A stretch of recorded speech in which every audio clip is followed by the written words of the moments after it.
ada beberapa hal yang harus diperhatikan di dalam rumah. Di dalam rumah, ya. Syaitan menyukai rumah-rumah yang pertama ada patungnya. Jadi makanya tidak boleh ada patung yang berjiwa, ya. Jadi seperti manusia, jin, hewan, ya. Kemudian malaikat biasanya itu digambarkan kayak malaikat itu patung laki-laki bersayap misalnya. Nah itu tidak boleh. Tidak. Tapi kalau tumbuh-tumbuhan, tanaman pohon yang cuma imitasi itu nggak apa-apa, gitu kan? Gambar lukisan mobil, nggak ada orangnya, rumah, langit, nggak ada masalah. Umumnya pemandangan itu nggak ada masalah. Tapi jauhi ini. Umumnya orang pada saat diruqyah Bapak Ibu sekalian dan kesurupan, kalau ditanya syaitannya kamu sembunyi di mana, selalu yang ditunjuk sama dia itu patung di depan. Dan sering kali juga ditunjuk, mohon maaf ini ya, foto-foto yang di rumah. Makanya foto itu kalau darurat harus ada di rumah, ditaruh di album, jangan dipajang di tembok. Ada buku nanti Bapak Ibu coba bisa beli, terbitan Gema Insani Press, judulnya Rumah-Rumah Tidak Dimasuki Oleh Malaikat. Jadi subhanallah pengalaman teman-teman yang biasa ngeruqyah, kalau masih banyak foto yang ditempel itu, ruqyahnya bisa lebih lama. Tapi pada saat diturunkan, saya pernah meruqyah sepupu saya sendiri, saya suruh turunkan dulu semua foto di situ. Kemudian saya ruqyah, reaksi spontan pada saat itu. Subhanallah, langsung spontan. Padahal dia sebelumnya diruqyah oleh banyak orang, tidak ada reaksinya. Dan dia anggap tidak mungkin. Begitu saya bacain ayat kursi, Al-Falaq, An-Nas saja, ayat-ayat dasar, itu tiba-tiba dia muntah. Bereaksi sihirnya, terutama setelah diturunkan semua gambar-gambar itu. Jadi ini rumah yang disuka oleh syaitan. Ada patung atau ada gambar yang dipajang, makanya jauhi ini.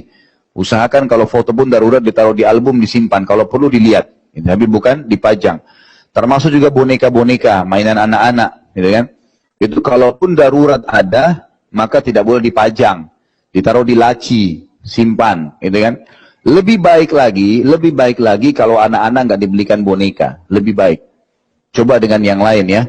Karena boneka itu sudah cukup bisa ditunggangin oleh syaitan. Bisa ditunggangin oleh mereka. Selama dipajang boneka itu maka akan jadi masalah. Apalagi kita mendidik anak-anak kita untuk terbiasa menyayangi boneka atau bergantung pada boneka, ini sebenarnya tidak baik. Nah ini tidak baik secara pendidikan dalam agama kita. Kemudian yang ketiga adalah rumah yang dipenuhi dengan kemaksiatan kepada Allah Subhanahu wa taala, ya. Umumnya ulama rincikan adalah rumah yang dipenuhi dengan musik-musik, rumah yang dipenuhi dengan terbukanya aurat, banyaknya perkataan-perkataan yang berbau maksiat, tidak pernah ada Al-Qur'an di dalamnya, tidak pernah dikerjakan sholat di dalamnya, gitu kan. Berkumpulnya kemaksiatan di rumah tersebut, maka itu menjadi pusat daripada kemaksiatan tadi. Jadi ini rumah-rumah yang disukai oleh syaitan. Dan setiap rumah yang tidak dimasuki oleh malaikat, karena ada patungnya, ada gambarnya, ya ada maksiatnya, itu juga akan dipenuhi oleh syaitan. Selanjutnya rumah yang ada anjing. Anjing ini tidak boleh masuk ke dalam rumah. Anjing dibolehkan dalam Islam digunakan untuk berburu atau menjaga peternakan. Tapi kalau untuk dimasukkan ke dalam rumah jadi peliharaan tidak boleh. Dan ini sudah cukup membuat malaikat tidak masuk ke dalam rumah. Nabi Muhammad SAW pernah pulang kemudian ke rumahnya, kemudian di depan rumah beliau ada anjing yang duduk. Lalu Nabi SAW mengusirnya dan mengatakan rumah yang ada anjing tidak dimasuki oleh malaikat. Jadi ini hal-hal mendasar yang harus diketahui bahwasanya syaitan menyukai rumah-rumah tersebut. Ya, ini poin-poin.